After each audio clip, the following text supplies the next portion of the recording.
Frankowska.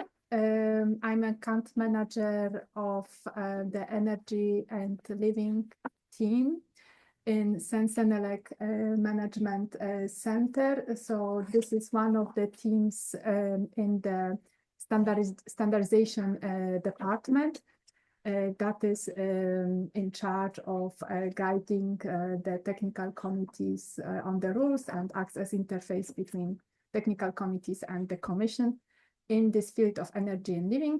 And I'm here with my colleague, Nuno Pargana.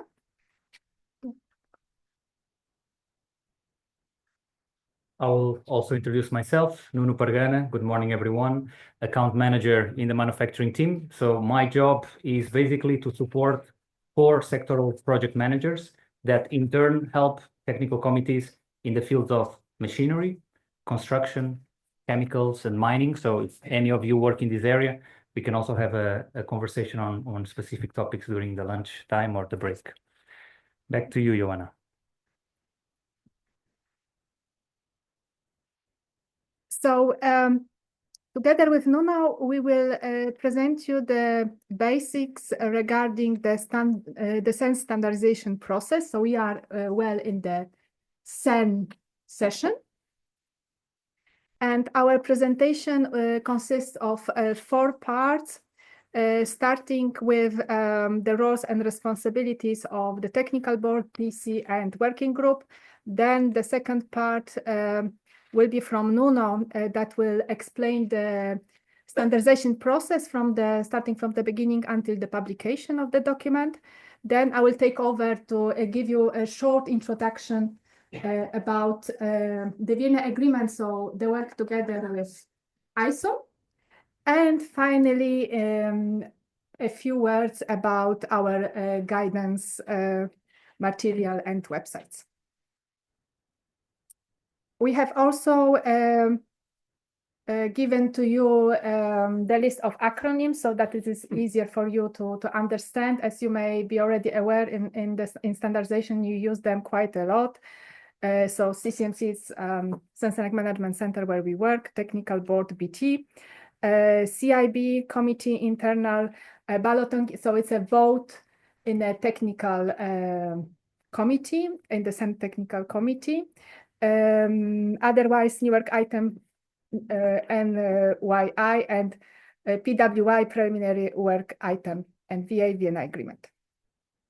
So, can you say something? Yes, sure.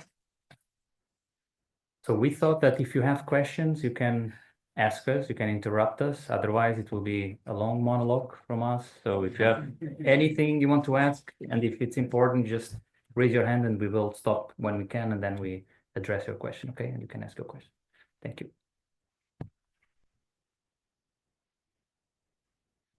So as regards the organization of the standardization work, it is organized with 3 layers. Technical board is the highest decisive body for technical matters. Then technical committee is the one that is responsible to carry out the work. And at the bottom, there is a working group. It is where the standard is drafted. So starting with the technical board. So again, the highest decisive body for technical matters. It exists also for CEN. It is chaired by CEN Vice President Technical. CCMC holds the secretariat. As regards the membership, each member of CEN has a representative in the technical board. It is a permanent delegate, so-called permanent delegate, and they have a right to vote in the technical board, whereas other organizations like stakeholder organizations representing consumer rights or environmental protection matters or representing interests of SMEs, or the Commission, they have the status of observers. They're also present in the technical board. as regards the way of working, the technical board meets 3 times per year in the physical meetings. Apart from that, the technical board works by correspondence. So each week there is a dispatch of documents. It is each Wednesday. And the decisions are taken via a 4-week vote. Sometimes in holiday period, it's 6-week vote period. So for your understanding, it's quite formal process. And again, the decisions are circulated and taken each week. So this is why it takes sometimes some time to take the decision of the TC and to submit it for the approval of the BT, because as we'll explain later, some of the TC decisions require BT approval, but again, this sometimes takes some time because of these formalities. Yes? Is this weekly dispatch, what is it about and to whom is it?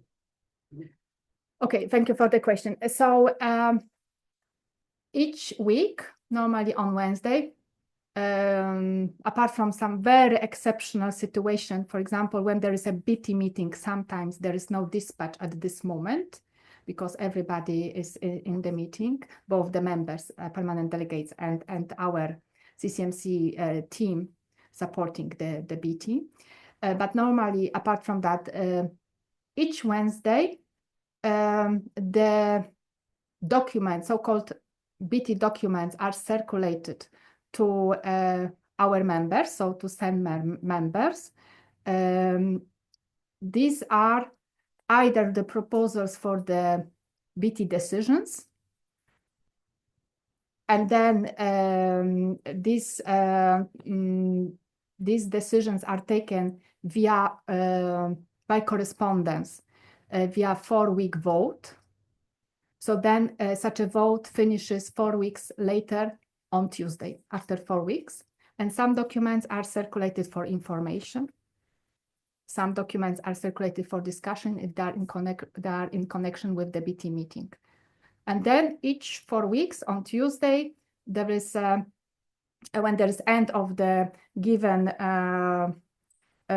consultation by correspondence, the results of the BT vote are gathered, and then the vote finishes on Tuesday, but I think they are circulated, the results of the vote is circulated also on Wednesday, if I understand well, to our members. And the public is also the TC secretaries or the TC comparators or not? So one of the possibilities to get the information is the special dedicated newsletter, and there's one slide on it. But there was also the tool that was construed. I'm not sure, to be honest, whether it's still ongoing. Yeah. Mm-hmm. So basically, the dispatch on Wednesday is because you as a TC, you want either some exceptional procedure, for example, you want a second formal vote. This is not allowed according to the rules. So you could request a technical board for an exceptional procedure. Another example of non-exceptional procedure, but let's say a decision that requires the involvement of the BT would be, for instance, you as a TC, you want to change your title or your scope of your TC. That requires a TC decision and then a BT decision. What happens is that you take your decision and then your CCMC project manager will draft the proposal to the BT based on your decision. These decisions are launched on Wednesday. Then the target audience of this vote is the BT permanent delegates. When the vote closes, it's our task, CCMC PMs, to go back to the TC secretary and say, this is the outcome of the decision, you can go ahead. And in addition, we also dispatch newsletters for more horizontal decisions taken by the BT. But if it's particularly related to your TC, we do this every Wednesday. If you take a decision, we CCMC, we draft it, and then we inform you about the outcome of the decision. Okay.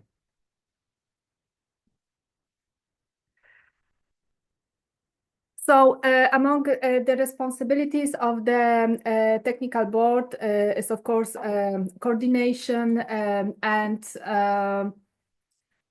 taking the decision on the rules for the development process, for example, or on the structure.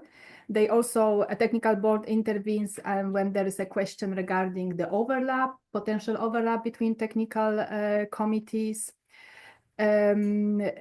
Also, the technical board takes the decision on the new work items of the, for example, of the joint technical committees for this moment, and we'll talk more about joint technical committees later on.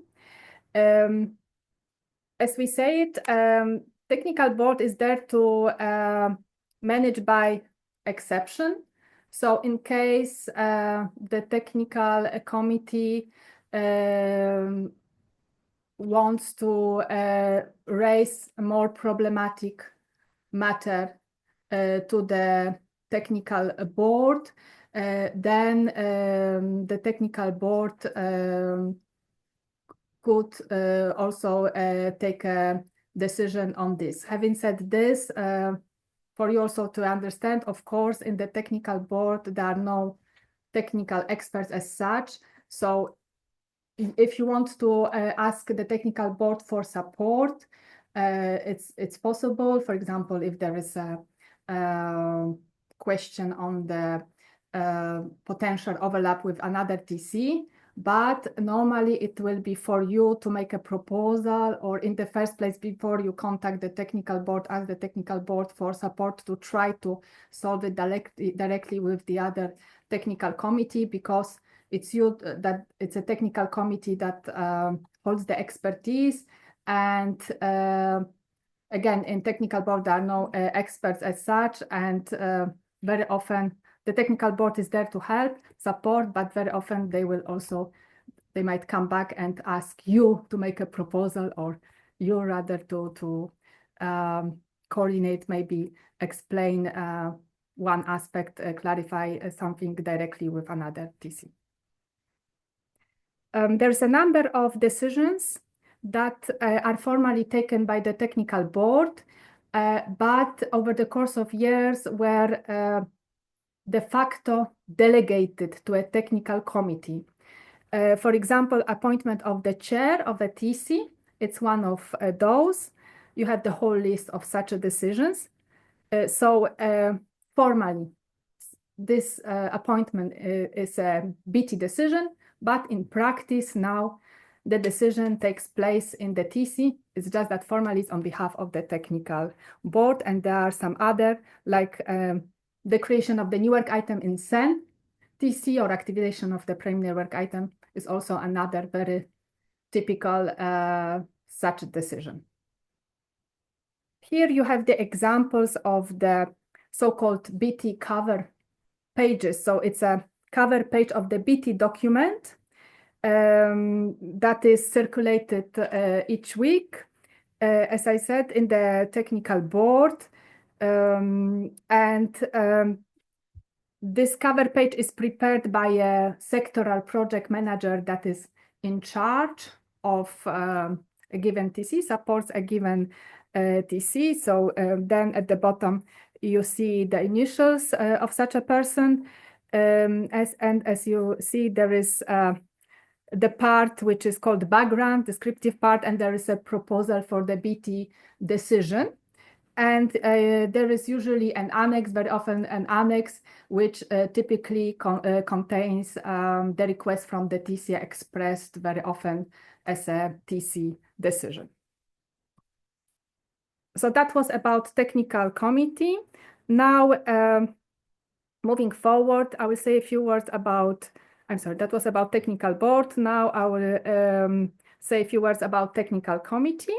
So it's a technical committee that holds responsibility for the standardization development within a given time frame.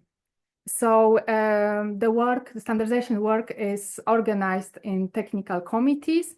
Each of technical committees has its own title, precise title and scope that are also decided by the technical board. Here you have some responsibilities of the technical committees mentioned. One of these is providing inputs to the draft forthcoming standardization request. I hope that I hope. Do you know what is a standardization request in brief? So it's a document that explains more precisely what is required from the European Commission from so-called harmonized standards. And my colleague Frederic Manau in the afternoon will talk more about this. And each time the Commission starts working on the draft standardization request, we create a dedicated group for it, and we ask the impacted technical committees to provide the input. Now, as regards the responsibilities, should I say something else? Maybe I should mention also national delegation principle. It means that each standardization body, national standardization body, sends a delegation of experts to a TC to represent the national standpoint. Now, as regards the composition, a technical committee, yeah, I'm sorry, yeah, thanks. Who? I'm sorry, who is? Okay, so I can very briefly say that, and then this topic will be, so harmonized standards will be dealt by the session that will be, I guess, in the afternoon after lunch. As our presentation is quite packed, I will just reply very briefly that CCMC holds the secretariat, the representatives of the TCs, representatives of the members there. And if you have questions, don't hesitate to ask in the afternoon session, because I understand that might be interesting. Now, as regards the composition of the TC, so each TC has a chair that is nominated formally again by the BT, but this is another example I think I have mentioned of the so-called TC delegated decision that de facto is taken by the TC. About national delegations, I have said, and now in the TC, there are both members, so representatives of CEN members, and these are the ones that can vote. And there are observers, which are the representatives of the associations, for example, industry European associations that are called technical liaisons. There are also so-called partners, which are, for example, Annex 3 organizations. Annex 3 is the annex to the standardization regulation that lists these most important, relevant for the European Commission European organizations that are non-profit and defend the interests of a given group, like SMEs, this is SBS, or consumers, this is ANEC, or environmental aspects, this is ECOS. Also, Commission can participate in the TC and is another representative of the it's another type of an observer. I haven't said that the secretariat is held by the member, and it is allocated, the secretariat is allocated when the TC is being created, most often by the to the member that makes a proposal to create a given TC. And it's this member that then decides which person exactly this will be. So the chair has important role. Chair cannot vote. The chair main role is to lead the TC.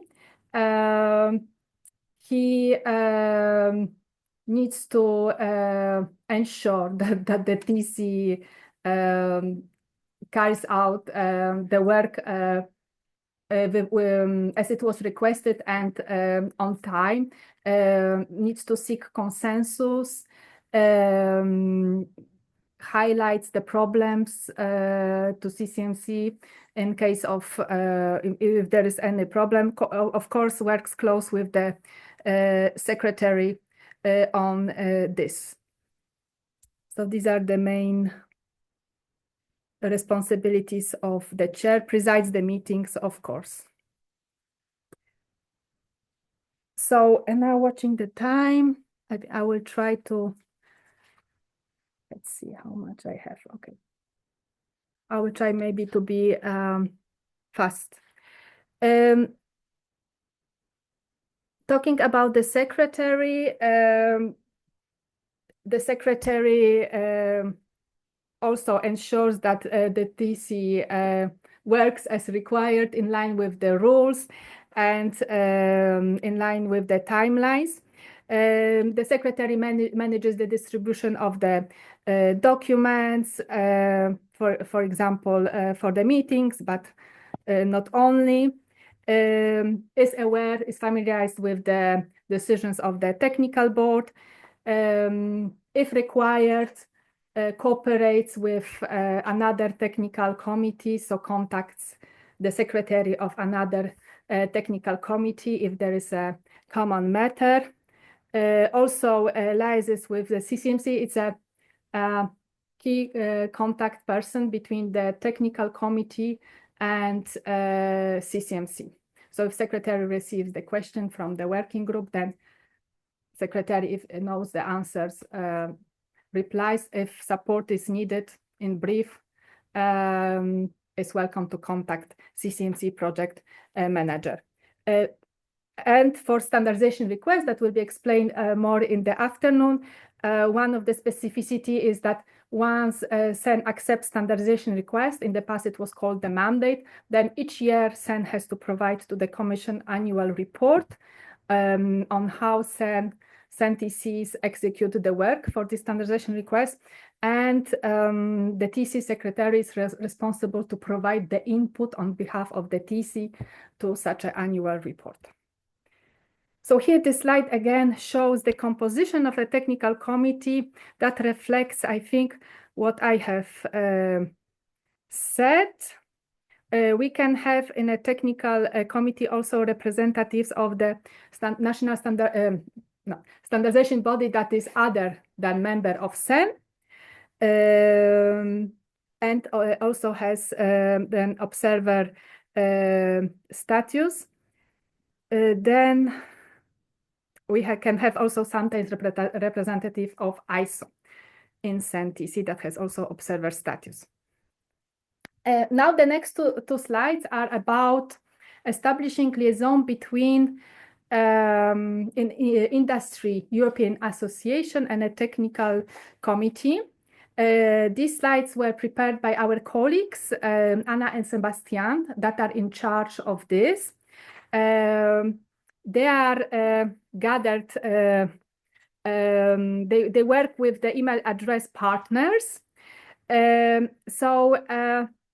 What is, I think, very important for you to know is that if you here learn that the European Association would like to have such a liaison, you can inform this association that they need to contact CCMC at this dedicated email address, because these liaisons are governed, of course, by certain rules.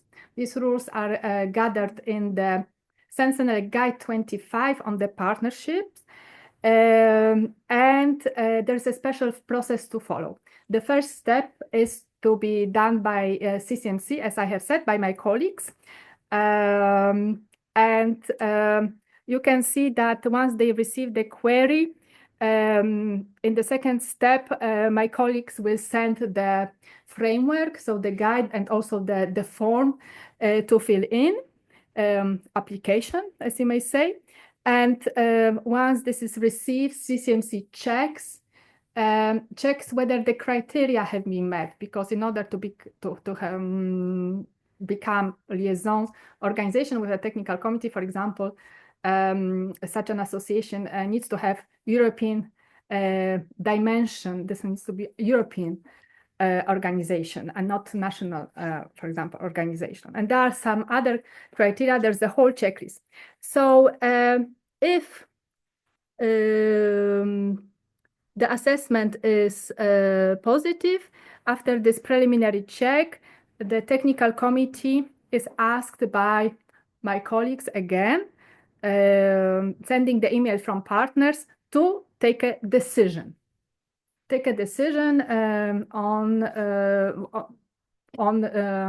establishing liaison with this organization. What is important is that you please action this within a reasonable time frame. For example, not wait to the next plenary in 5 months' time, but rather launch, to launch a vote by correspondence, so-called CIB, normally within 1 week, because very often, this is for the technical committee to decide whether to have liaison or not. That is clear that the technical committee can also decide to not to. But very often these liaisons are beneficial. And once such a liaison is taken, then, and only then, such a liaison organization can nominate its representative to a technical committee. So in terms of the now details regarding the process, here what you can see on the slide under 4.2, once the TC takes a decision, such a decision needs to be sent again at partners at CEN EU, both the TC decision, including also the outcome of the vote and the voting results. And sometimes it happens that it's not clear whether such an organization, such an association is European or maybe more outside Europe. And in these rare cases, CCMC is expected to consult the technical board whether such a liaison can take place. Then we have this additional step of the consultation at the BT level. If not, most often the BT decision is not required. So then once we receive the positive decision of the technical committee to have a liaison, the agreement is prepared and signed between association and the technical committee. And then it is possible to appoint representative. Yes? So I have to.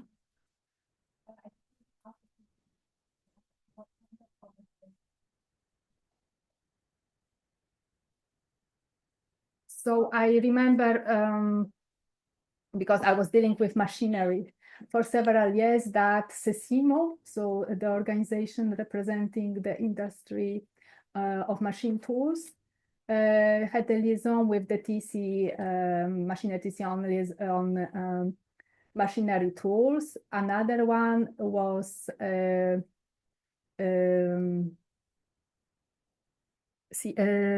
CIMA, that is the organization representing the agriculture machinery industry. No, I don't know whether you remember.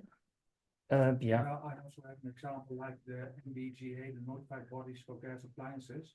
There's a group of notified bodies in Europe for gas appliances, and they all always liaison with TCs about those appliances. Hmm. as an example. That is a bit Yeah, more. another Mhm. example, maybe not very typical, would be EU consortia. So sometimes there are research projects, they have a consortia, potentially they can also apply to become a liaison. There was another question. Yes. Speak loud. Yeah, I guess so. So this is a practical question rather, I guess. So when it says contact CCMC, as a TC secretary, am I expected to contact my TPM first or directly to the partner at CEN.EU? Because it's both in the starting point, but also in the end when you have an approved decision. So normally you should be in contact with partners, with my colleagues. Directly. Yes, Okay. normally you should directly exchange with them. They're also the best place to answer the question, and they will do it the most quickly, the quickest, because it's really them that manage the process, or that are the closest to the process. So normally them. Question. Does the TC have to give an argumentation if they do not accept the liaison? Normally, this is required. Yes, sorry, would you Yeah, like to complement? And the second question is, in your opinion, is normally the proposal from BT always accepted by the TCs? I mean, in the end, the BT comes with a proposal for the liaison, but the TC has to vote and accept it. So I guess normally they accept, but if they do not accept, for whatever reason, do they have to give the reason? Do they have to give the argumentation? Because it's kind of rebellion against the BT, I guess. I don't know. So, I'm not sure. Did you say that the BT needs to always approve liaison? Did you say? I'm sorry, I don't know if I heard. The BT comes with, I mean, the request comes, you showed it in your sheets. The request for liaison comes via the BT, but in the end, the TC is voting. So no, most often the BT is not involved. BT is only involved in for exceptional small number of cases when we receive the request to have a liaison from the association where it is not clear whether it's a European association or maybe rather mostly dominated by non-European organizations. And this is exception. About the sheet before this one, maybe I missed Mhm. that. Yes, so no, so The- Mhm. Yeah, the CCM, okay, yeah. I said BT, but I meant CCMC. Okay, The no problem. CCMC comes with proposal, Yes, and then the TC has to decide. And if Yes. they vote against, do they have to give argumentation? And what does normally happen? Normally the TC takes over the advice from the CCMC? I guess so. I don't remember now concrete case, but I'm pretty sure the TC can disagree. But I also think that it's expected to always give a reasoning in each TC decision, irrespective of what decision it is. Any TC decision normally should have very short, TC decision should be short, but still some rationale. So I would rather say whether it's now fully required now looking on the slide. Yeah. I think it's written nowhere that the TC needs to justify. However, I would encourage that if a member of a TC wants to vote negatively, that they provide the reasons why they don't think that liaison organization should have liaison status. So it's always better, because if there is a no at the end of the process, we need to communicate to the liaison organization that, look, there was this TC decision, it was negative. It would be better to provide some arguments. Otherwise, they will ask why. We need to go back to the TC, and then you need to rediscuss. So if possible, the members that vote no, if it happens, and from my experience, I don't have many cases where the liaison has been rejected, but it would be better that the members provide some sort of justification in case they vote negatively. There's a question over there at the end. Okay. So as you mentioned here, CEN has 34 members, technical members. The question is that all the members are voters for if no, who decides that which members are voter and which one is observer?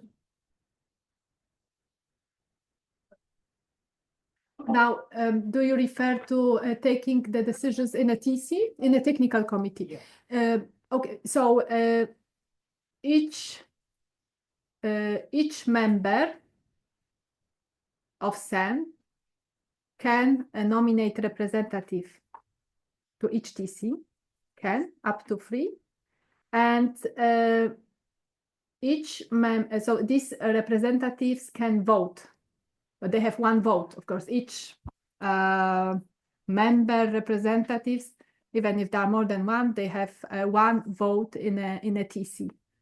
So they are the ones that vote, whereas the observers, like representatives of the associations, industrial associations, or the commissions, or research organizations, they don't vote.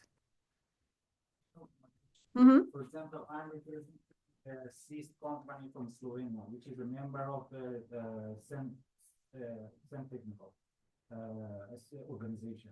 So I'm a voter. I'm asking that all 34 members are voter, or who decides that who is voter and who is the observer? So, for example, for public inquiry, I'm voting. For the formal vote, I'm voting. And who decides that I'm a voter, and who decides that, for example, the other person, other technical committee is observer? CEN decides this one, or I don't know, technical board decides. It's a manager for CEN, and CEN decides for this one. Is it defined in guide 25? That's the sheet here. no, it's not. It's not about guide 25. You have to press. Yeah. So now it's a bit different vote in the TC to take a decision, and different to a vote among the members during inquiry and formal vote. But the rule is the same, that each member has 1 vote. And if your question is who exactly, but I'm not sure whether it's which person votes. No. This is decided by the member, but normally each member can vote. Of course, sometimes they don't, right? It's called abstained. Yeah, abstention. But each member, from 34, can vote on during each inquiry.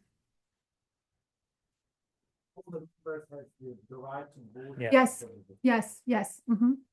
There's a question. It's also the system itself that decides. I mean, I get emails all the time, but sometimes I need to vote and sometimes I cannot vote. Is that true? Now, it depends which role you have exactly. And the system knows your role, and the system sends you a request for a vote or not. That's how it works, I guess. So I'm not all too experienced. So maybe I'll give an example. Maybe in one technical, I don't know exactly your role in general, but let's say that you are a member of a TC. The National Standardization Body appointed you to be the member of that TC to represent the member. In that case, you can vote if you are the head of delegation. If you could be a member of a TC that is a liaison with another TC. And in that case, you are not a member appointed by you are not a member of the TC appointed by a member at national level. You have an observer role in the other TC because you are appointed as a liaison from one TC to another. So maybe that's why there could be some confusion. You need to understand whether you are appointed by the member or if you have a liaison status and you are just there as an observer. So maybe that's the confusion from that side. My role is not, to me, my role is not always very clear. Well, but in the 17th way. But maybe that's my fault. I mean, okay, but maybe you can come back to us and we can help you to try to clarify. Yeah. Okay. Okay. I don't see any other. I would now speak a bit faster, being careful about time, because we still have a lot of things to tell you about. So technical committee meetings, they need to be registered via the dedicated platform. Here you have the link. There are deadlines dealt with set in CEN like internal regulation part 2 to send the agenda, to send the documents for discussion. So please proceed in line with this. It's very good practice to check projects online before the TC plenary, to check the work program, but also whether the term of office of a convener finishes. So then at the plenary meeting, it is an opportunity to maybe extend the term of such a convener. According to the rules, the TC decisions needs to be circulated in SD documents. So the platform where the documents of the TC are circulated by the end of the plenary. After the plenary, very important, it is to send the TC decisions to CCMC, and Nuno will explain more in detail. And below you have some useful also links that refer, for example, to the tools in relation to the TC plenary. A few words about JTC, very short, because there will be a webinar in January, and you have the link on the next slide. JTCs are CEN-CENELEC joint technical committees. It is for the matters that are of common interest for CEN and CENELEC to not duplicate the work. In brief, one member holds the secretariat either from CEN or CENELEC, depending which member it is, whether it's from CEN or CENELEC. This platform, CEN or CENELEC, is used to distribute the documents, and also this tool from CEN or CENELEC is used for TC voting. Many aspects of many decisions of a joint technical committee needs to be taken by at the level of the technical board, because there are joint CEN-CENELEC technical committees, and in CENELEC more decisions need to be taken by the technical board than it is the case in CEN. However, over the course of time, some things are delegated to the technical committees. Soon, for the creation of the new work item, there will be delegation for this to the technical committee. So it will be similar to how it is now in CEN. Under this link, again, you will find the website to register to the webinar on joint TCs in January, free of charge. Important to note that within each JTC, for which work item it is possible to have either CEN or CENELEC lead, and depending on this lead, a given tools are used either from CEN or CENELEC. Now, as regards the working group, it's the working group that drafts the standards. The working groups are created by the technical committee via the decision. They have a precise scope. They are expected to carry out short-term tasks, for example, to prepare a standard. Once the work is finished, the working groups normally should be disbanded. The members of the working groups are also appointed by the CEN members. They act as an individual in the individual capacity. However, they should be aware about the national position of its members. So there's also a dedicated role of the convener that leads the work of the working group, that, for example, has a role when the new work item form is being prepared, and ensures that the work is carried out in line with what is required, in line with the scope and on time. And if needed, raises the matters to the technical committee. And finally, here are the links to the documents that are called a code of conduct for experts participating in the CEN technical work. And the second one, practices for improving effectiveness of working group meetings that are very useful to know in order to have the TC or working group meetings. So I will finish here and then I will give the floor to Nuno for the second one. So before I start, can you tell me who here is a TC secretary or supporting secretary? Can raise your hands. Okay, thank you.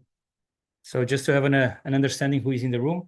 So yeah, so this part of the presentation is really to explain how standards are developed from the moment that the new work item is created until the standard is published. So we have 4 types of CEN deliverables. We have European standards, we have technical specifications, there are TRs, and we have TRs technical reports, and we have the CEN workshop agreement, the CWA. So it is important to note that only standards, TSs and TRs are developed by CEN TCs.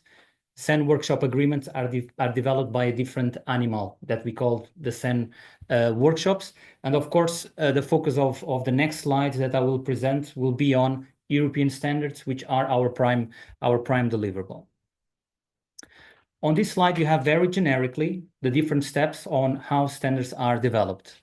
First, you need to have a proposal that must be assessed and then decided upon. Then if it's agreed, there is a step of drafting the standard. We have the third step, the public inquiry, where the members will vote. Once the inquiry closes, we have the stage on consideration of comments or handling of comments. Then we have the approval of the standard, also very known as the formal vote stage. And after the formal vote stages closes, you have the finalization or the publication stage where we prepare the publication of the standard. Let's start with the first stage, the proposal and the assessment. So the proposal actually can come from anywhere, but of course, anywhere within the CEN system. Most times, the proposal comes from existing technical committees to develop a brand new standard, or even to, most of the times, to revise existing standards. It could come also from the European Commission. We talked today about, very briefly, about standardization requests, which are requests from the Commission to CEN to develop European standards in support of legislation or EU policy. It could come directly from a CEN member, so from a CEN, from the national standardization body. And it could come also from a CEN partner organization. It's not written on the slide, but it could be as well from liaison organizations. So this is actually one of the added value for partners and liaison organizations to participate in the technical committees. So they can not only contribute to the development of the standard by providing comments and contributing to the technical work, but actually they can invite the technical the TC leadership to come to a meeting to make a proposal for the development of a standard. Yes. So they can make a proposal, but they cannot lead the work, right? They're not allowed to be project leaders. That's correct. So they can just make a proposal, reveal a field of interest to develop a standard, but then of course the project, if it's agreed, it would need to be allocated to a working group, and then the convener or a project leader would lead the work. But even the working group, the project leader has to be a member of the TC. Well, the members of, maybe this was not mentioned, but the members of the working groups are experts that are appointed by the members. Liaison organizations they can appoint one person to participate in the working group. Normally, it's not the convener. It could potentially be a project leader. If the project leader is there to support the working group convener, if there is a need, the working group convener, if he's busy with so many tasks, he or she could appoint some project leaders to help. Potentially, this could be a liaison person. Okay. Okay, so yeah, where was I? So assessment of the proposal. So the proposal must be assessed whether it's really needed, whether there are enough technical expertise to develop that standard, whether there are enough resources, in particular human resources, even sometimes financial resources. It is important to consider as well national legislation in order to avoid any potential conflict with national law. And it is, I know it's a bit silly, but it is important to make sure that the proposal falls within the scope of the TC. Sometimes can be tricky. And also that the proposal is not covered by the work program of other technical committees. So if all this criteria is met, basically the TC will have to take a decision whether to agree with the proposal to become a standard or not. So there will be a vote, and then after the closure of the vote, if it's positive, a new work item will be created. The new work item is basically an identification number of the project in our system, and you will get familiar very well with this work item because it's a number that will be in your work programs to identify a specific project. Yes. It of course makes fully sense to check if other TCs work on the same thing, but is this check, is it also possible on working group level? Yes, of course. I mean, within. And do you do or? No, this is a task that the TC needs to do. The TC needs to consult. I would say so. I would say that you need to do a general check. Of course, normally it's very straightforward because if you deal, for example, if your TC is dealing with cement, and probably you are the only TC dealing with cement. But in some cases, there could be some thin line that you were not really sure. In this case, the best, if you are not sure as a working group convener, working group secretary, what you could do is contact the TC leadership to then have an exchange with the other TC to have a discussion to try to agree on which TC that proposal could fall. If there is a doubt, I would communicate to the TC leadership. That should be with CCMC as well. So your project manager could also help you to put in contact with the other TC, for instance. Yeah. As an example, hydrogen. Yes. Hydrogen is present, is coming, needs to be in the standards. And there are several TCs working on appliances that should use hydrogen. So there are working groups that are investigating the consequences. Yeah, I think that case is complex. One of the possibilities maybe would be the coordination group. The coordination group, if there is one. Do you want to explain or? So I don't want to. Yeah. I can add something. But No, I don't because want to she's interrupt. following the coordination group on hydrogen. If you want a bit more information. We can do that in the break. Okay. Yeah. In order to. Yeah. Sure.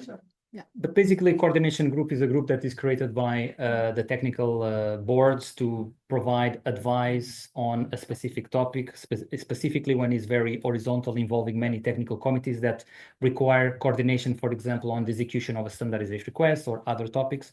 So this could be a good way to coordinate within the different technical committees to try to understand the best fit for that particular project. Okay? All right. Yes. No, does it mean that the working group can submit directly a new item proposal to DC for starting a ballot? Actually, it's how it starts. The working group convener, any expert in the working group, they decide that actually there is an idea to, for example, revise a document. The working group convener will fill the form together with the support of the experts and then submit to the TC secretary. And then it's enough to launch the TIB to approve the new work item. Yes. There were some cases where some secretaries were waiting until the plenary to be able to start the discussion on the work item, and that's why I was. Yeah. Actually, this is really a matter of management by the TC. It could be that the TC decides, because the topic is so sensitive, that the TC decides, okay, each proposal coming from a working group needs to be well coordinated. We go to a plenary meeting and then we discuss with everyone. From my experience, we have very little cases like this. So the working group decides to go ahead with the proposal and then kindly asks the TC secretary to launch the ballot, and then 2 months ballot, weighted vote, and so on. Okay. Okay, so in the next slide, I will present, well, in the next few slides, I will present the different steps for approving a new work item. I noticed that for someone that just starts, it can be a little bit confusion, the link between new work item form, CIB, and all the different tasks. So I try to, instead of presenting 2 slides, to have a step-by-step approach, which some slides will be probably very basic and straightforward for you, but I think it's worth if you are new. First step, you go to CEN Boss. You go to the area called starting the new work, and you download the new work item proposal form. This is in a document in Word. Who is supposed to do this?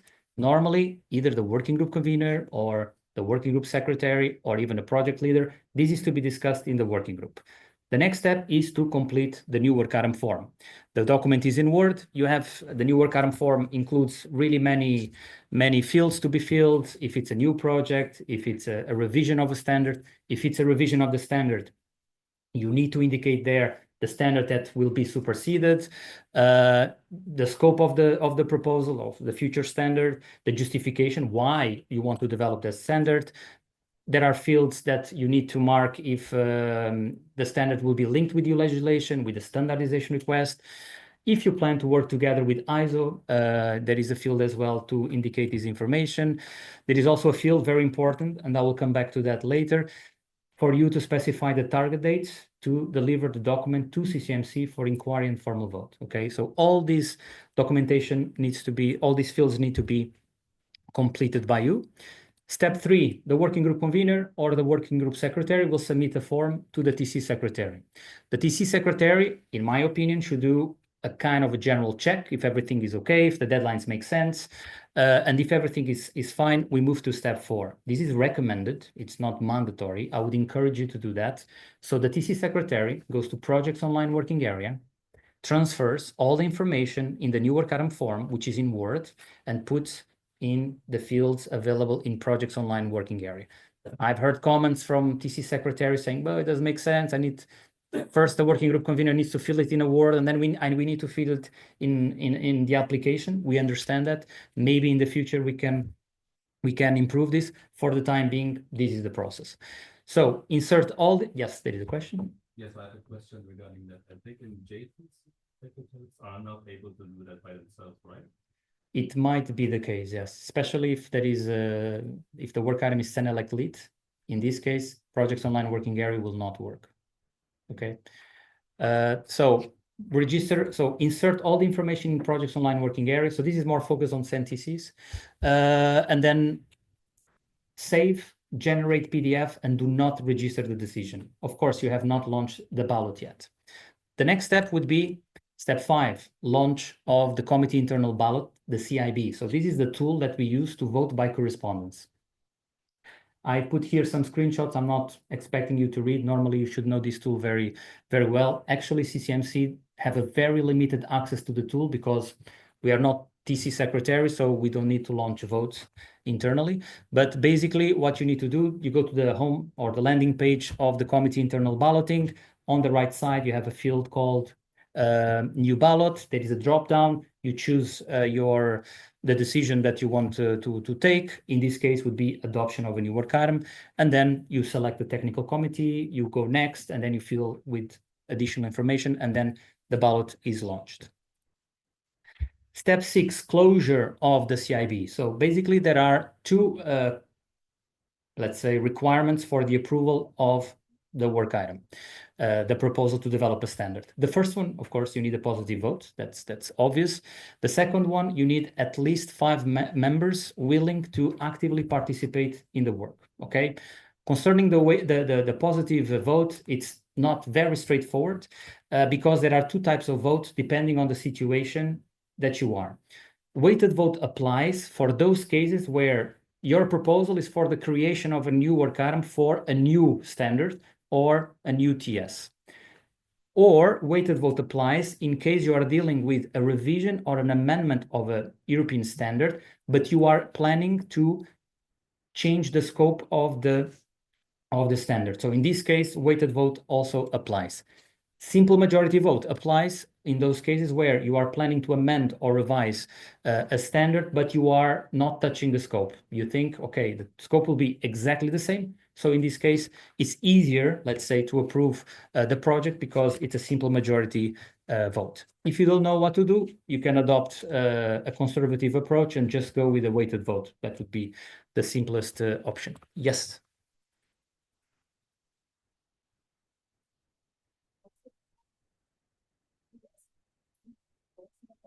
Document that has been published already, because you will not do any work actually in your PC. No. So yeah. we have to follow that out. So Joanna will present this. So, but I would say that I like to explain this way. If it's a marriage for the first time to develop in parallel, you follow the normal process to approve a work item. If the ISO project is already published and we just want to adopt, we don't need the 5 members rule. Okay, but Joanna will detail a little bit more later on. Yes. What happens if you don't have 5 countries for participate because you have a lack of experts in other countries? You have only 4, for example. What happens? So I have this in. If you wait just a little bit, I will explain. Okay, but that's a very good question. That's why I prepared a slide on that. First of all, standstill applies. So before we go to the answer to the question, standstill applies. Standstills is a really important concept because it means that as soon as the project is approved at European level, it means that at national level, no country, no NSB can develop anything that conflicts, that overlaps with the scope of the proposal that was approved at European level. So step 7, registration of the decision. So TC secretary needs, okay, if everything is fine and positive vote, 5 members and so on, TC secretary needs to go to projects online working area and register the decision in the tool. So basically you can load projects online. In the right top corner, you have working area section. You press there. You just need to select there the different, the adoption of a new work item. There are many decisions there, but you select this one and then you register. This is mandatory, by the way. And step 8, to finalize, it's very important that you circulate as well the TC decision through SD documents, the electronic platform, the working area of the technical committee, including the voting results. Now, let's come to exceptional cases, okay, for the adoption of a new work item. Let's say what happens if the outcome of the CIB for the approval of a new work item is negative. Okay, if the vote is negative, there are several options. One of the options would be you bring back the discussion, for example, to the working group, and then you maybe can consider the comments why from those countries that voted negatively, and potentially you could revise the proposal and then resubmit the proposal, the revised new work item form proposal to the TC secretary, who can then launch again another ballot, 2 months, and then wait for the outcome of that revised proposal. Another possibility, which happens sometimes, is to downgrade the proposal from CEN to a TS. This is also possible because maybe there was no consensus within the TC to develop a standard, because maybe the assessment method was not robust enough, or for any other reason. Maybe a TS could be a way forward. And of course, more dramatically, it could be that there is no consensus at all, and the proposal dies there, and we move on and we work on different topics. Now, coming back to the question, what happens if you have a positive vote, but you have less than 5 members willing to actively participate in the work? So there is a recent actually BT decision that indicates that if after the outcome you have less than 5 members, the TC secretary can launch a consultation within the technical committee, consultation of 4 weeks, to try to recruit the additional members to try to fulfill the 5 members rule. If during this consultation, imagine you have 3 members and then you have, I don't know, BSI and SNV saying, actually, we want to participate, we forgot to vote, or there was a technical issue, no problem. After that consultation period, 5 members have been found, and the TC secretary can then go to a projects online working area and register the decision. Now, what happens if after the consultation, you still don't have this additional consultation of 4 weeks, you still don't have the 5 members? So in this case, there is potentially the possibility that the technical committee will request the technical board for a derogation from the 5 members rule. In this case, you need to take a TC decision, and I would really encourage you that you provide a justification why you want a derogation for the 5 members rule. So this is something that is there. We use it sometimes, and we need to really provide good justification to convince the BT that the work item can be registered. Okay, yeah, sorry.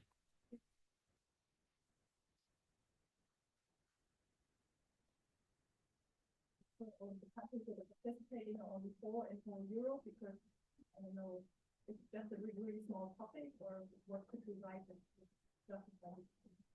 Well, I remember a case I had where the product was to develop a standard to cover a specific type of product, a type of insulation product that was very specific in some countries only, in 4 countries. And this was also covered by a standardization request. The commission wanted the standard. And normally when you say it's linked with the standardization request, the technical board is like, oh, okay, since the commission, we need to deliver. So this could be really enhancing your justification. But yeah, sometimes also BT reply, well, if there is not enough members, why do we do it? But most of the times, from my experience in the team that I work, most cases are approved by the BT. Okay, so new Academy's approval, good news. You can start developing your standards. So the standards are then, normally the proposal is allocated to a working group and the expert can start working on the development of the standard. In this case, the starting point would be that, of course, the convener, project leader, if there is one, working group secretary, expert should be aware of the CEN and internal regulations part 3. We have as well, you should start working on the CEN simple template for drafting standards. So this is available on BOSS. There is a specific one for amendments as well. And this document is already ready styled, includes the right formats and the right headings. So you just need to use this file and then it's a Word document. And then you can, of course, insert the technical content over there. When the working group convener believes that consensus has been reached at working group level, so that all the experts are happy with the content of the document, then, well, normally there should be some sort of editing still at working group level. This normally is done either by the working group secretary, if there is one. If there is not one, normally is the professional standardization support, which is a service that is provided by NSB, holding the secretariat of that working group. Then the document is submitted to the TC secretary, and the TC secretary should do also another check if it's in line with IR3, so some general check if everything is fine. If everything is fine, then they are ready to submit the document to CCMC so we can start the inquiry procedures. So in this case, we receive the document. You submit to us via the tool called submission interface, okay? You can provide some additional information there if needed.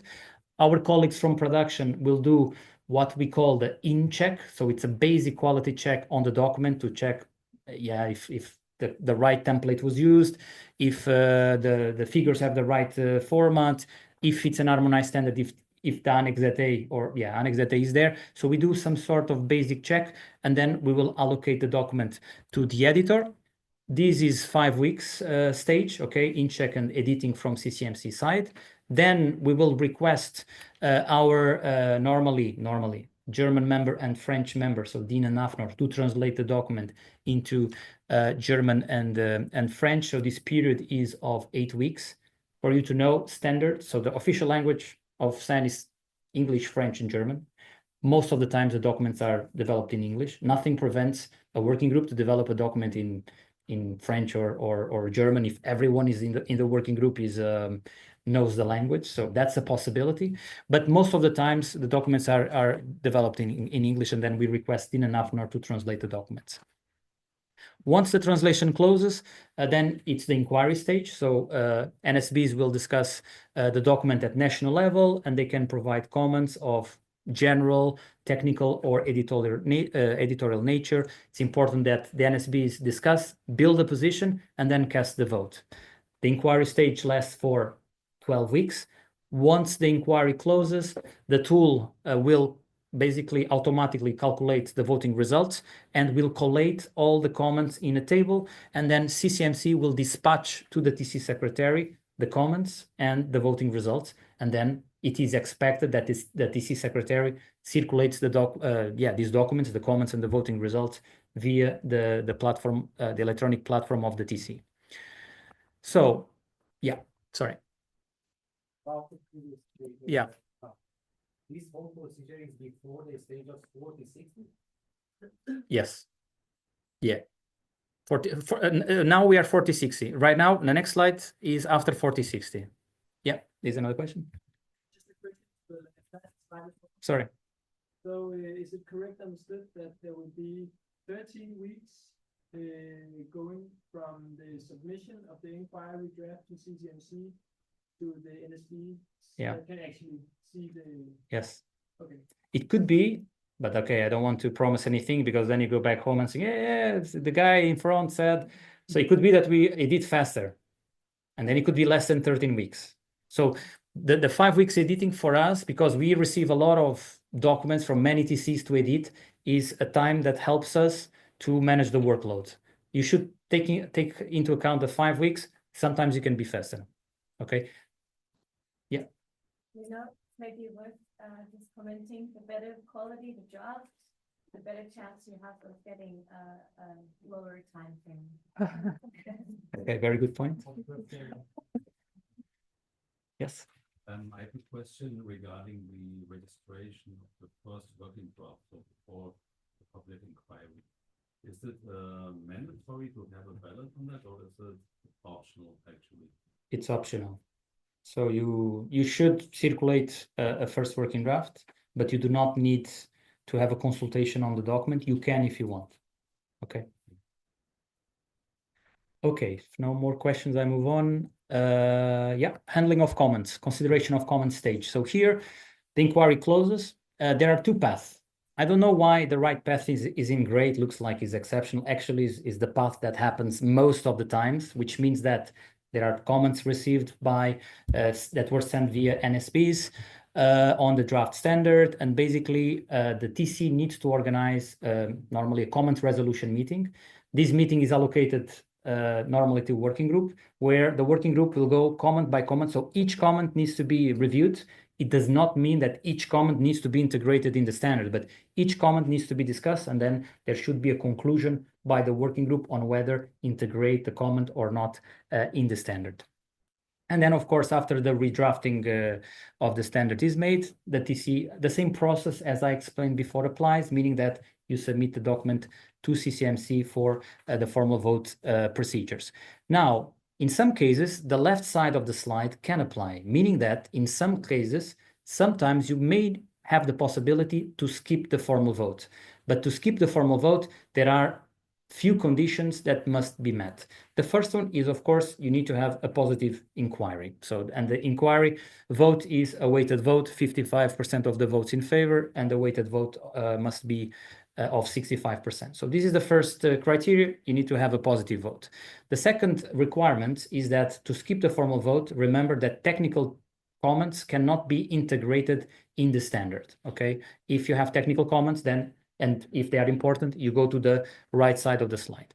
The third condition is that you need to, in case of an harmonized standard, so this is conditional, in case of an harmonized standard, you need to have a compliant result. Exceptionally, if you have a lack of compliance, but you think that you can solve the issues via editorial changes, which never happens, okay? But maybe in some cases, this could be the case. So, but in general, you need a positive assessment. And the fourth condition is that you need a TC decision to skip the formal vote. And this is a simple majority decision, okay? From my experience, I would be more than happy that we go to the left side because we are faster and we skip the formal vote and we go directly to the publication stage. Most of the times, there will be a formal vote, okay? So moving on to the, yes. Yeah, no, yeah. So if the inquiry vote is negative, you have two options. Either you acknowledge the comments and you move on to the next stage, which would be formal vote, or potentially you could request, I mean, it could be useful to have a second inquiry, okay? But you need to be careful. Yeah, we take on board the comments, we move on and we go to formal vote, which maybe some people could challenge you, okay? Saying like, the document is going to be so different, we're going to completely change the structure of the document that maybe a second inquiry might be necessary. Be careful, because with the second inquiry, time is running. There are specific deadlines. You're going to have some additional time of 17 weeks added to the process by default, but be careful because you risk running out of time and you might need tolerances and you might need more tolerances. So be very, sometimes that's what we try to suggest as CCMC to the TC. Sometimes we may say, well, you want a second inquiry, you are extremely late, just kill the project, start over again, and then you have more time and you're going to have the inquiry again. But normally, as you know, the experts get very emotional about deleting projects sometimes. And then we're like, we try to find the solutions via second inquiry or tolerances. Yeah. Are you allowed to start same project, so say again, if it fails on inquiry ballots. That's okay. I mean, but you launch a new work item ballot. No, for the you same need- scope and. If you are within the time frame, Yeah. you need to take a TC decision to kill the work item. Yeah. If you are already late, CCMC can just help you and dismiss the project. We abandon the project, and then you can repeat the same process again via CIB, via same proposal, the same thing. But you kind of waste 2 months because there will be a CIB ballot of 2 months. Okay. Okay, so formal vote stage, basically, we do the same process as before. So we will edit 5 weeks, we will request translation 5 weeks, and the formal vote has a duration of 8 weeks. And this is also the moment where at national level, members will, the experts at national level will discuss the content of the document, build a national position, and then potentially comments can be also submitted. At this stage, when the formal vote closes, only the editorial comments can be taken on board. This is very important. Technical comments cannot be taken into account after the closure of the formal vote. The formal vote is voted as a weighted vote, just like the inquiry. So 55% of the votes and 65% of the population. So this is a GDP population kind of formula following the Lisbon Treaty. You have this is just for information, in the Annex D2 of IR2, you can see there the weighted vote of the different NSBs. Now, I want to just mention this BT decision because I think is important. It's from 2019, and it is probably the longest BT decision I've seen in terms of size. It's really long. And it's about handling the comments after the closure of the formal vote. Okay, it was necessary to have this BT decision because in the past, maybe still now, I'm not sure, but in the past there were many disputes between the TC and the CCMC editor on whether something is editorial or it's technical. So that's why the BT tried to help to bring more clarity. This BT decision explains that after the formal vote, only obvious editorial errors that were encountered can be considered. So there is also a little definition in the BT decision of what is an obvious editorial error. So it's an editorial error that is immediately recognized by the CCMC editor, the CCMC editor and the TC secretary. So if it's immediately recognized, it's editorial. If not, it's probably technical. So this means that after the formal vote, we edit, we have 2 weeks, we come back to you as a TC to validate the document. We don't want to publish a document without your validation, even though this BT decision is saying that if you don't reply to us, we go straight away and we publish the document, but in practice, we never do that. And the TC proofing, so this stage for you to validate the document is normally is the working group convener checking this. Normally this is 2 weeks. You can ask for 1 additional week, 3 weeks, if you need. And during holiday, you can have 4 weeks, okay?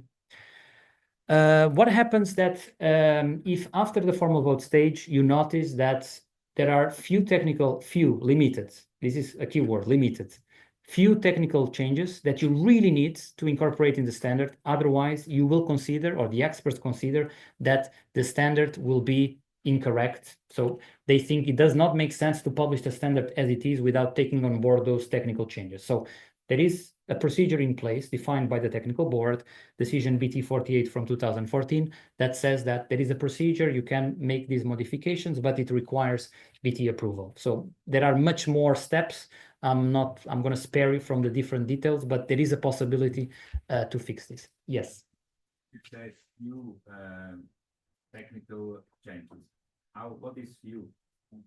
It's not, you are not, I admit, you're not the first person that asks me this question. We don't have a threshold. We don't quantify.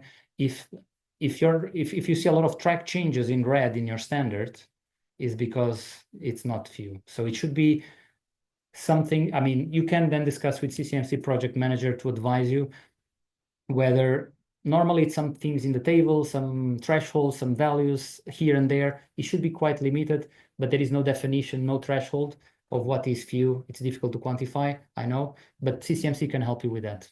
Okay. But it's quite rare to use it. It's not that we use it every day. Yeah, it's exceptional procedure, but yeah, we apply a few times a year only, not to all standards. Okay.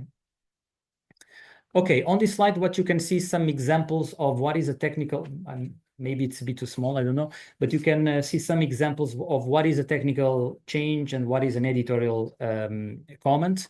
So here you can see that there was a standard and basically there was a comment from NSB indicating that the tolerance of the bowl diameter should be changed from 150 plus minus 5 to 150 plus minus 15. So there was a 1 missing from the standard. We understand, but this is technical, and the technical committee was also agreeing that this was a technical comment. We have another example of the mathematical symbol of greater than 330 millimeters. Basically, the comment was to add greater of or equal than 630 millimeters. Of course, equal changes completely because you include then 630. So in this case, of course, this is a technical change.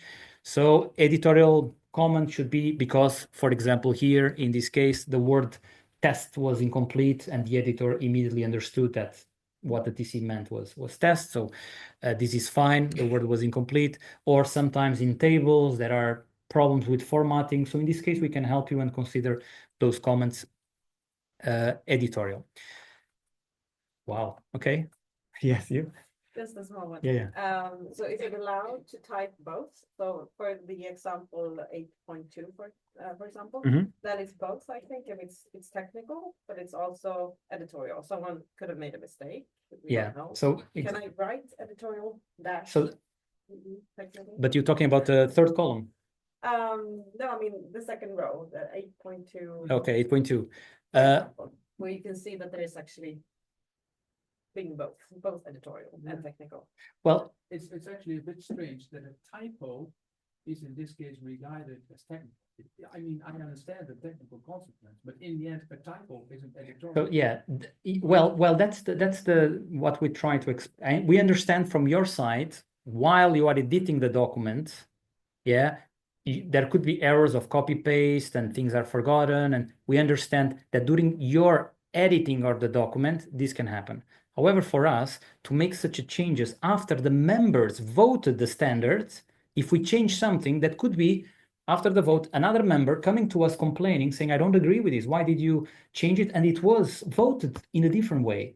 It puts us a lot of responsibility on CCMC to accept this kind of, but we understand your perspective that you were editing the document, you didn't foresee you copy paste, it happens. We understand that you consider this during the editorial, but changing a minus with a plus in a formula, the mathematical impact will be different. So it's technical. We understand you, and that's why we have this procedure in place that can still help in some exceptional cases to allow limited technical changes. Okay. Yeah, it's also an answer to your question. Yeah. Yes, there was a question.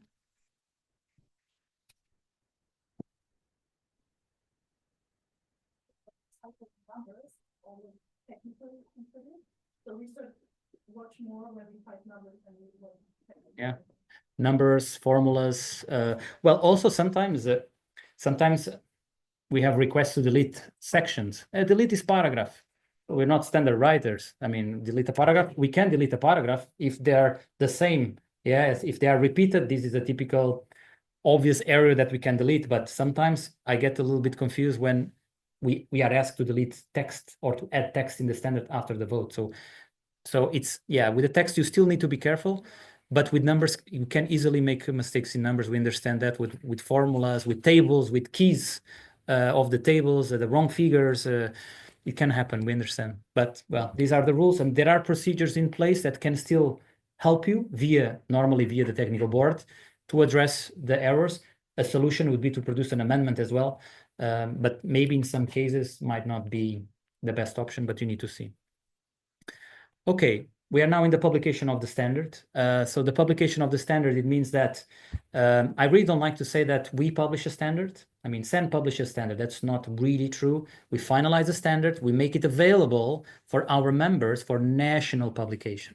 Okay, and then our members have the responsibility to publish the standard at national level, but also to withdraw all the national conflicting standards. Okay, so it's very standardization, or is very powerful because one standard, let's say, published at EU level will be exactly the same in 34 countries. Okay, and because standards are developed in 3 languages, our members can also decide to translate the documents into their national languages if they wish, of course, but it's not mandatory. So in terms of amendments, core agenda and maintenance, and I think I need to slowly speed up my part. In terms of amendments, basically this is a possibility in case you want to modify just some specific parts of the standard. So if you don't want to have the whole discussion on the standard, maybe you can produce an amendment to modify, add, delete some parts of the text. There is a very important rule about amendments, which is actually not here. Amendments are only possible for standards that are not older than 4 years. So if they're older than 4 years, you can no longer amend. You have to go with the revision. Of course, exceptions can be made via the BT, but this is the rule, okay? Amendments, only the amendment is voted, so not the whole text is voted at inquiry and formal vote, only those specific parts that are being modified. And in case you opt to go for an amendment, you need to follow the normal process. So you need to create a new work item via balloting 2 months. You need to go to inquiry and then normally go to formal vote. Okay. Yeah. I think this 4-year period is also about the latest amendment, right? I mean, in practice, it's the latest. Well, it's starting from the First Amendment. Yeah. It's starting from the First Amendment. So not a year of the standard, but a year of... No, it's the year of the standard, sorry, not of the amendment. So let's say that you have a standard published in 2020. You can have Amendment 1 published in, okay, let's say planets were aligned 2021. And then you can have another amendment in 2022 if planets are aligned. But after, in 2024, you can no longer produce more amendments. Okay. What happened with 365? Okay. Maybe it was an exceptional procedure. Maybe people were trying to help you. But normally this is the rule. So after 4 years of the publication of the standard, not of the last, you don't reset the time frame when you publish a new amendment. It's always based on the publication of the standard. Okay. Yep. Question.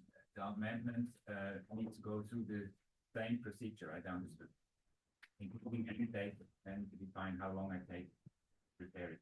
Yes. So you need to follow the normal procedure.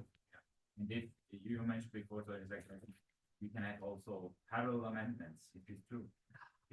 I would. You said you said before. No, one and then. Well, maybe I was a little bit too ambitious there, but normally you should not do really parallel amendments. This is something that we all tried not to have that. Is it possible to have 2 projects on one number, right? So it's not possible to have 2 amendments. You should not have Amendment 1 and Amendment 2 on the same standard. For the same standard, 2 work items open, running at the same time. One is at formal vote, the other is at inquiry. Then I would say, well, then don't produce the second amendment. Try to include the info in the second amendment, in the first one, yeah. But we know that sometimes things can be very advanced, and you can already anticipate. Ideally, yes. Yes.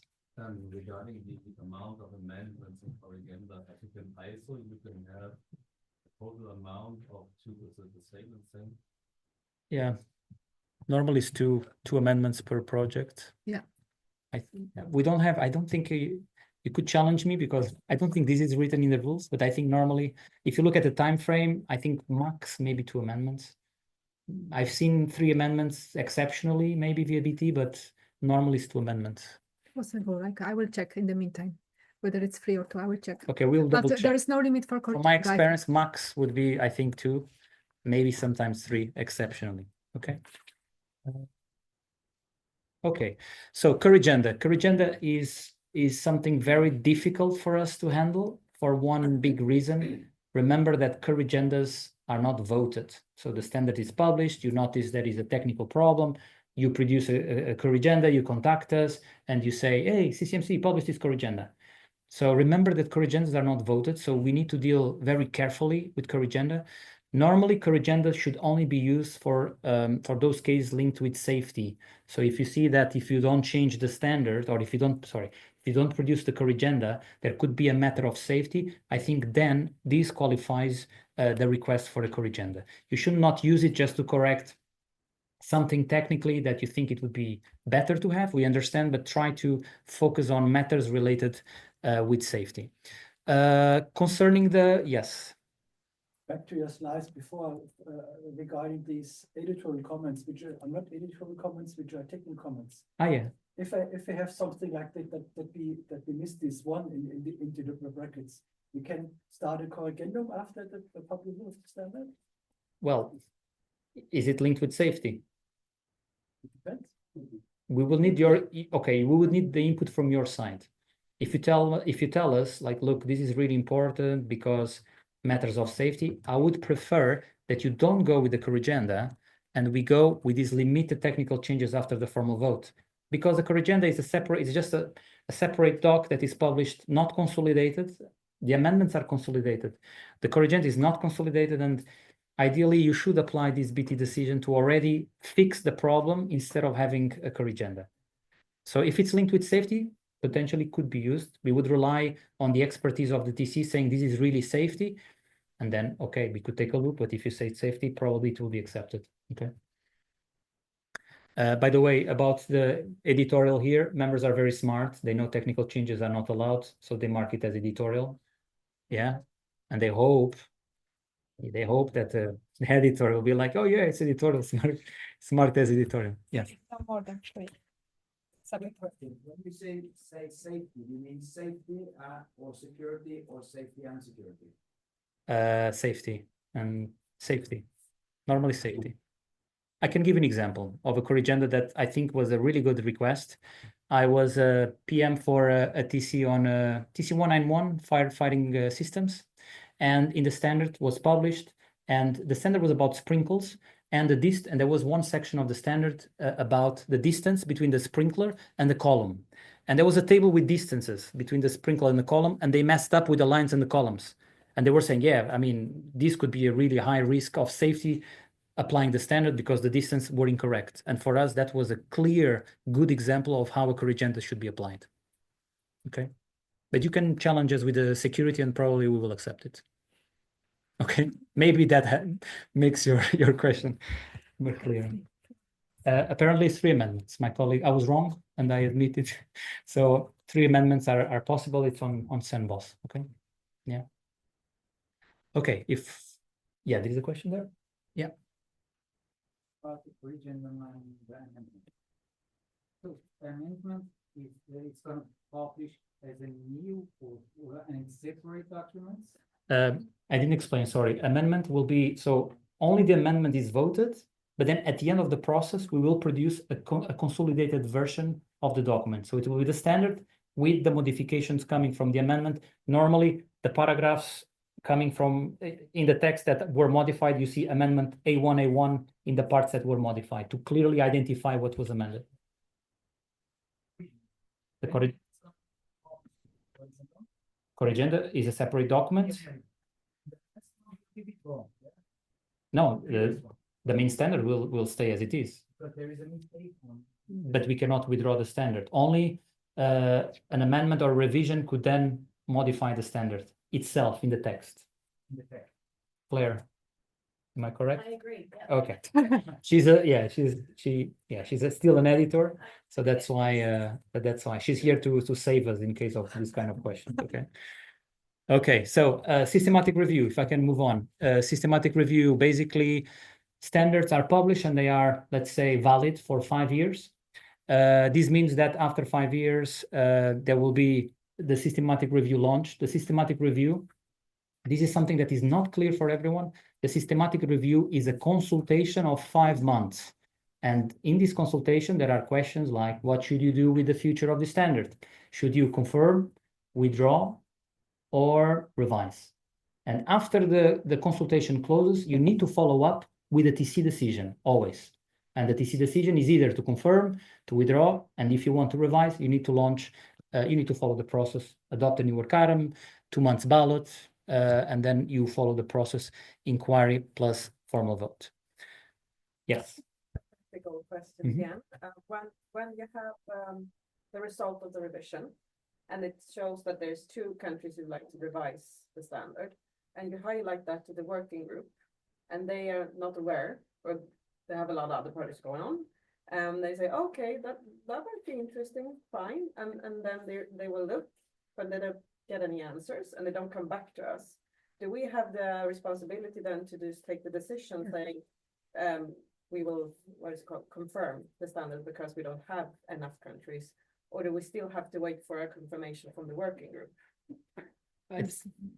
I think it would be better to double check. I mean, the outcome of the systematic review, if it leads to one direction, it does not mean that you need to go that direction. If you see that the outcome is controversial, not controversial, but you have either few countries or you have divergent, you should discuss this with the TC.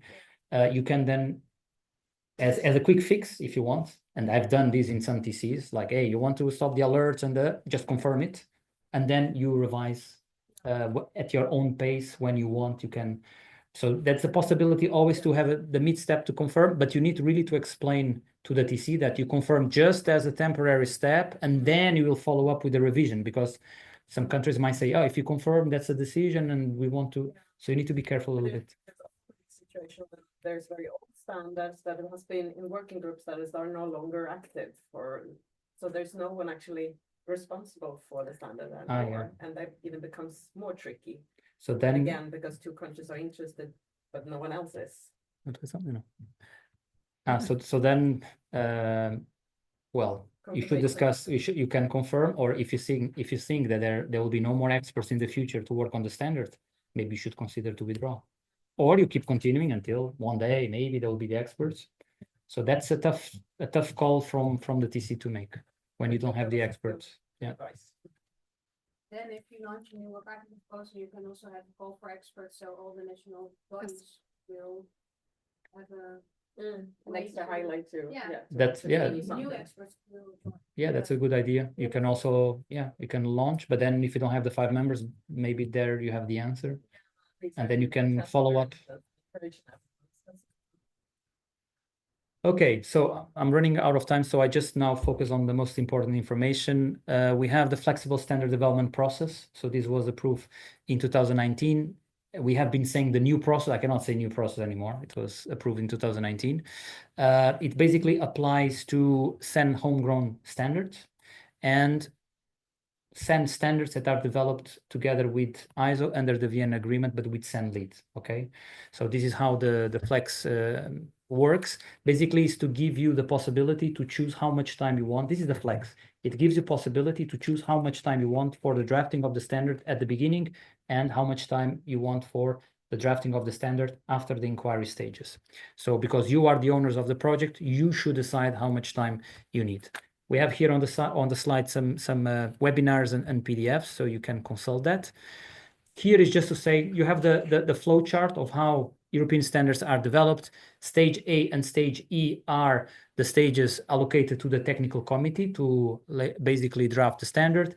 Before the flex, it was a rigid approach, meaning that you had in total 68 weeks to develop the standard that was split equally between Stage A and Stage E, 34 weeks. Okay, this was before the flex.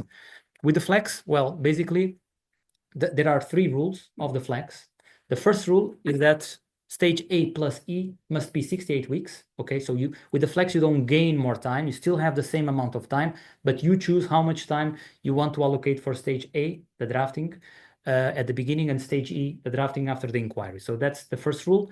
The second rule is that Stage A must have a minimum of 1 week, and Stage E must have a minimum of 6 weeks. Okay, so these are the main rules, and then you can play as much as you want with time.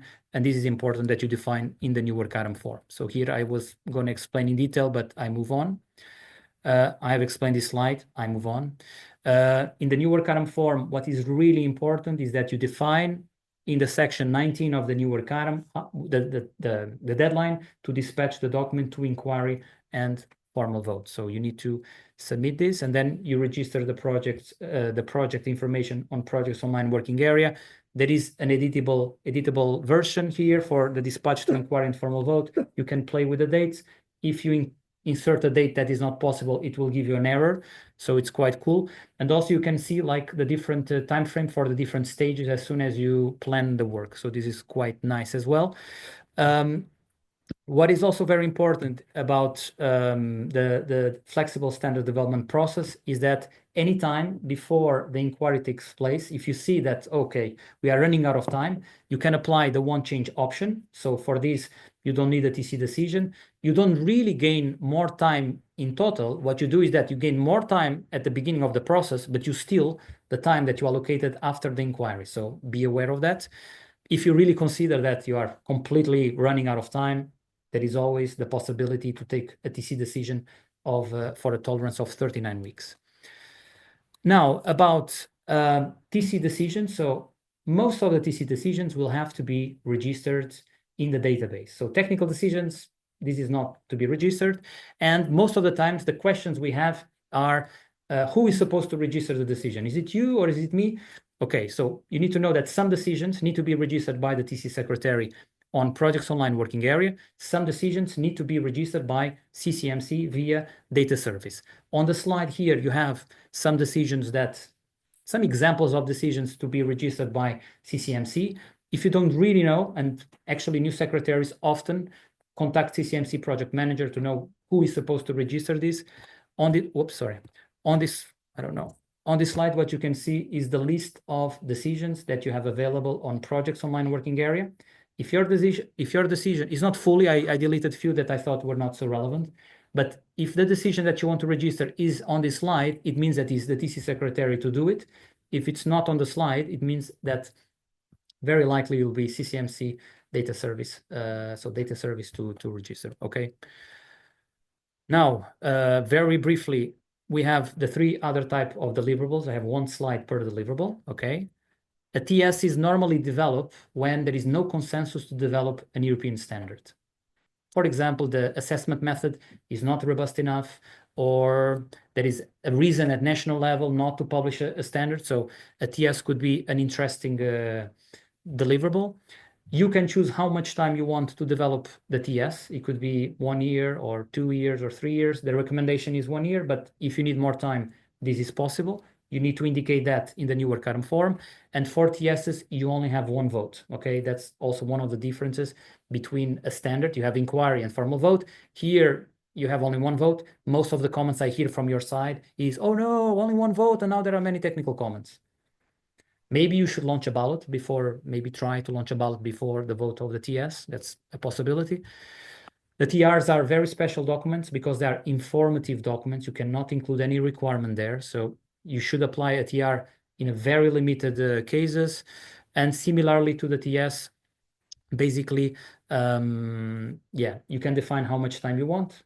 So more flexibility for the TCs. And there is also one vote. One of the differences between TS and TR is that with the TR, you don't have a translation period, okay? And with the CEN workshop agreement, so this is a kind of a special deliverable developed by CEN workshops, which are, let's say, a temporary groups that develop these deliverable CWA. Normally, they are developed because there is the need to develop something extremely quickly. There is a new technology, there is a new method, and there is an urgent need to develop something extremely quickly. This is possible. The workshops are very flexible. Anyone can participate at any time during the development process. It's open to non-European countries, and there is no vote on the workshop. Basically, the workshop agrees on the document via consensus, and then the document is published. It has a validity of 3 years that then can be extended for additional 3 years, so 6 years in total, and then the document should be withdrawn. Okay. Now we move on to the next part. There is a question still there.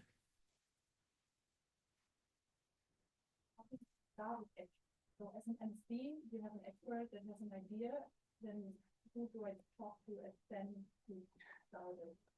So most of the cases, from my experience, maybe Joanna has also, because she has a lot of CEN workshop agreements in her portfolio, in her team. Most of the cases is because there is a research EU project, and one of our members is a partner, and one of the outcomes of this research project will be to deliver a standardization deliverable, which will be a CWA. So then the member will so the member needs to put everything in place. This is outside the world of TCs, okay?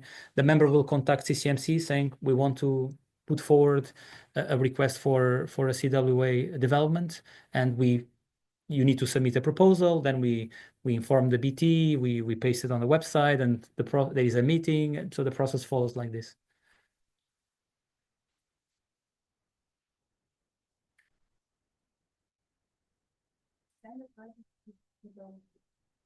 Well, CWA, first of all, well, normally for research projects, maybe you received money from the EC funding for the development of this CWA, and then the members also sell the CWA. I don't know if this is also linked with the question, but this is the type of funding possible. Okay.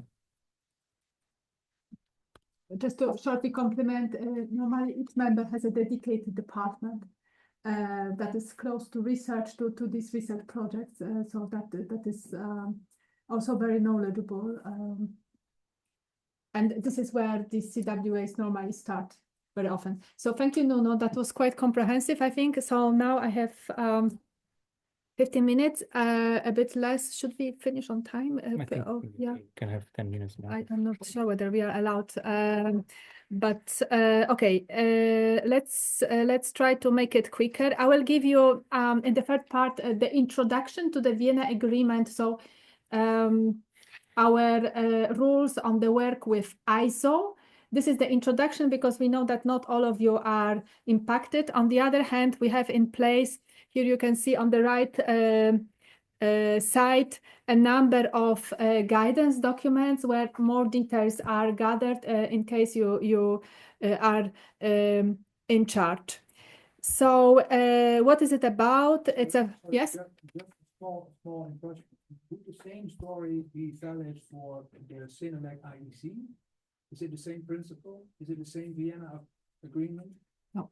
Oh, okay, So okay. So no, it's not the same because this is about the agreement between CEN and ISO, yeah. Whereas the agreement between CEN and the corresponding international organization IEC, it's a different agreement. So the specificities are different. Yeah, there are differences inside. So this is the formal agreement about the technical work. The main principle is to avoid duplication of work. We have very special relationship with ISO. It's because CEN members are also ISO members. At the bottom, you see the percentage. So we have about 35 EN ISO standards, so identical standards between CEN and ISO, and very little percentage of so-called ISO modified standards. So the basic rule is international first, again, to avoid duplication of work and to have globally relevant standards. And it's possible to have EN ISO standards also in relation to the European legislation, support of the European legislation, so-called harmonized standards. Here you can see the examples of the cover pages of, on the one hand, CEN, purely CEN document, and on the right hand, the ISO standard. And in the middle, the corresponding EN ISO standard. So if we have EN ISO standard, it means that in ISO, this is the ISO standard with a given reference. In CEN, it is EN ISO standard with the same reference. And here is also the example of the EN ISO standard that is the successor of the previous purely CEN standard. So this agreement with ISO also allows taking over our CEN standards by ISO and having them now international, globally relevant standards. There are four modes of cooperation between CEN and ISO. The most advanced is the joint work together at the same time. This is what we call parallel work. But if not possible, It's also another option is to take the existing published standard from one organization and adopt it by another organization. Just then you cannot influence the content, but it is sometimes used. Then it is also possible to send the representatives of one organization to another technical committee from another organization. And it's not required to have the work together in order to send the representatives to the ISO TC. And you can have up to 4 representatives of your TC in ISO TC. And then it's also possible to work by correspondence. So most usually the secretary of CEN TC can exchange with the secretary of ISO TC. And again, you don't need to have parallel work for that. So how to start the work? How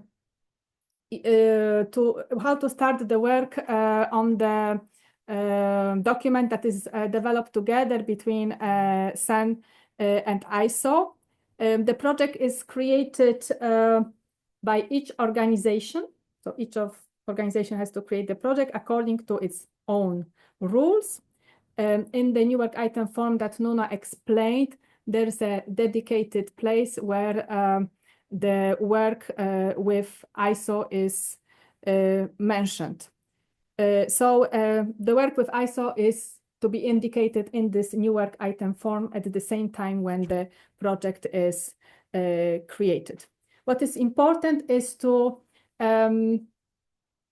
create this joint work mode before the inquiry stage starts and before the equivalent of inquiry in ISO, which is called this, starts. Well, I would also advise that before the TC launches the vote on the creation of the project to be developed together with ISO, where in the new work item form it is indicated that the work will be done together with ISO. Earlier, there is an exchange between 2 technical committees so that it is informally agreed that such work together is to be carried out. It's very important that the 2 TCs are in contact with each other, the secretaries, but also the experts. Very often, some CEN experts are also in ISO TC. For the amendments, or for the revisions, the rules are very similar, except that if there is an amendment or the revision to be created in CEN of the already existing EN ISO standard, then for such a case, we don't need a CIB, we don't need a TC vote to create this project for the amendment or the revision. It's enough that there is the decision on the creation, positive decision on the creation of such project in ISO.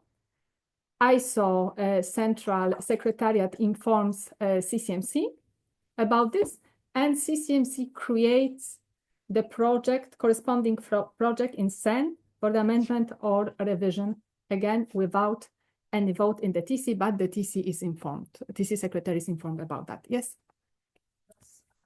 CEN TC always have to make a ballot, even though it's already an ISO standard before, and for the revision, we still have to ask all our members, do we still want this to be an ISO standard for the next edition to come? So again, in case there is a revision or amendment of the already existing EN ISO standard, then there is no need to have a ballot in CEN TC. However, normally it is expected that again, 2 TCs and experts are in contact and they know about that. It's not a surprise. It's not coming as a surprise. So normally it's something that should be known. So if we don't do anything, then this will just appear as a new ballot where they will state this is a revision and the ISO, so all the members will be able to vote based on what they're seeing. So there is no TC vote, no CIB in CEN TC to create the project for the amendment or for the revision. What will happen is that after the project is created and once ISO goes to inquiry, then the inquiry will also start in CEN. If it happens that CEN doesn't want to have this project, it's also possible to make it abandon. It's rather rare, but it's possible. Okay, so for the inquiry, again, the inquiry and equivalent phase in ISO, which is called this, take place at the same time in a synchronized way. However, CEN members vote in CEN inquiry, ISO members vote in ISO, in the framework of ISO this. The length is the same, 12 weeks. And the rule is that the ISO, the organization that has the lead takes into account the comments of the other organization. For skipping the vote, it is important to know that we have a quite recent rule. At least for some situations, it is quite new that if ISO TC decides to skip the vote on the project that is developed in parallel together, then the vote is skipped automatically in CEN TC. And no CEN TC decision is needed. It means that the vote will be skipped because ISO TC decided so. Again, it is normally expected that it's not coming as a surprise that the TCs are in contact with each other. So in particular, the experts. And there was a question I remember on the it was on the no, it was on 5 members. Okay, it was something else. So I will come to this. So for formal vote, it's in the same way as it is for the inquiry. The vote takes place in CEN and at ISO. The vote takes 8 weeks. And ISO members cast their vote in ISO portal. CEN members cast the vote in the CEN balloting application.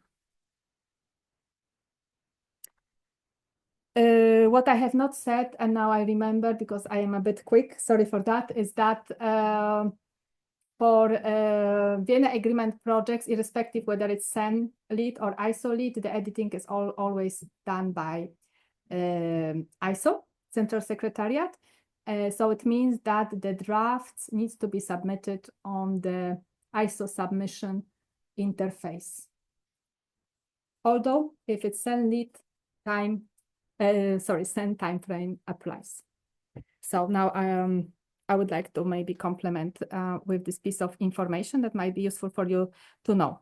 Yes, please. Instructions, if we want to keep the lead in CEN, what is necessary from the TC when the start of the revision is coming, so to say? When should we have a ballot first, or should we just inform the ISO that we still want to keep that CEN lead, or what's the actual procedure? What rights do we have? Because ISO is default, right? Yes, by default, it's ISO lead. In the revisions, it's by default ISO lead. And it's really normally ISO TC that should take initiative to have the vote to have a CEN lead. So I would like to explain that most often we have ISO lead, and it holds true also for harmonized standards, and it works very well. But if for some reason CEN lead is required, again, I would advise to have these informal exchanges with the ISO TC, and so that indeed ISO TC takes this decision, because transferring the lead to CEN requires first the decision from ISO TC to have CEN lead. once the outcomes of the votes in CEN and ISO are positive, then there is a final review period, and ISO Central Secretariat informs CCMC on the date of publications. What is important to know is that ISO works in two languages, French and English. They don't produce German versions. So this is why it's CCMC that manages, arranges for German translations. So this is why after ISO publishes the document, we know a bit in advance that ISO will publish the document that is developed in parallel. However, CEN always publishes a few weeks later, about 1 month later, the corresponding ISO, because we need the final translations into German of some final elements, like, for example, the implementation dates. But the German translation also happens before in the process, and it's managed by CEN. So now on this slide, you have the whole process again. For the maintenance, the process is the same, except that, as you remember, as I have said, no vote is necessary in CEN/TC to create the project for the revision or for the amendment. For EN-ISO projects, the review takes place in ISO, and no review in CEN is then takes place. However, at this moment, the result of this review in ISO is not encoded in our database, but this is foreseen for the future. So, but so that you know that if ISO confirms, for example, the publication, confirms the standard, this will not be seen in projects online for the time being. Now, for the adoptions, both organizations can adopt its standards. If we decide to adopt the ISO standard, what is important to know that first of all, we don't need 5 members if it's identical adoption to create the project. Then the vote is skipped automatically. And also, don't be surprised, it will take some time to have developed, even if it's adoption already existing. Why? Because we need this German translation before inquiry. Ideally, identical adoptions, because we want to have identical standards, but there is also an option to have to take ISO standards, modify something in it, and publish it as ISO modified. Just be careful, we need normally ISO permission for that. And also such a standard will have different reference than the ISO document, because it will no longer be identical in ISO, it will have different reference. So it will be purely CEN standard. Okay, I'm 5 minutes late. I don't want to keep you too much without lunch. In this last part, we gathered the links to the guidance material, so to the website of CEN, publicly available, so-called BOSS in short, where you will find the templates, including the templates for the decisions. Very important, please use them, because when you send the decision to our colleagues from data, and it's not in the template, first of all, it increases the risk of error. If you don't use the template, then it's quite likely that a piece of information is missing. Like, for example, you adopt your, you prolong the term of the convener, but you forgot to write from when the convener was reappointed, and then my colleagues don't know which date to indicate in the database to know when the term of the convener will finish. This is just the example. So please use these templates for the decisions that are called on the BOSS formatted decisions. You will have many documents in the subsection forms and template linked either to the organization of the work, new work item form that Nuno mentioned, but also documents to have a TC plenary meeting like agenda and so on. And you have also different documents to carry out technical work, like for example, this CEN template.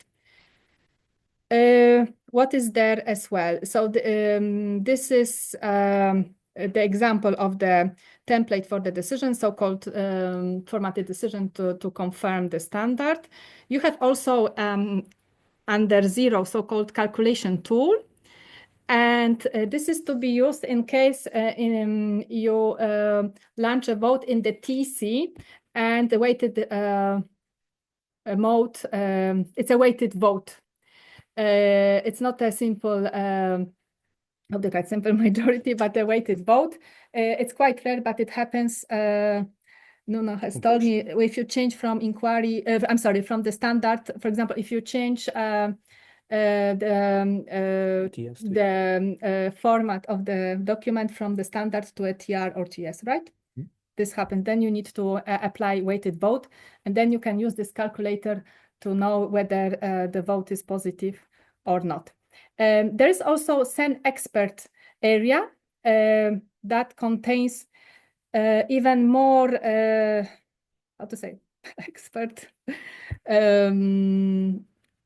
kind of specialized guidance. Some of them are available on both. And here in this expert area, you will find there, for example, on the landing page here below, links to many tools like Projects Online, Projects Working Area, to calculators. And there is a section when you see on the top, training and materials. Sorry, my circle is not very accurate. Then you will find many user manuals, for example, how to use Projects Working Online and the others. And in the events in training, you will find many trainings, more than you find on the main CEN and CENELEC website. There's also a newsletter circulated after each BT meeting. You remember technical board meets 3 times per year, and then we send the letter explaining the most important decision. And the last 2 slides gather again useful links where you find the useful guidance or the trainings, and at the bottom you see that you have gathered the recordings from these sessions, yearly sessions, seminars for new technical body officers, but each year there is such a session for new technical body officers, but each second year there's a update for the not new technical body officers on the most recent developments. So you will find everything there. And finally, I think it's the last slide where you find the most important emails. I hope that was useful.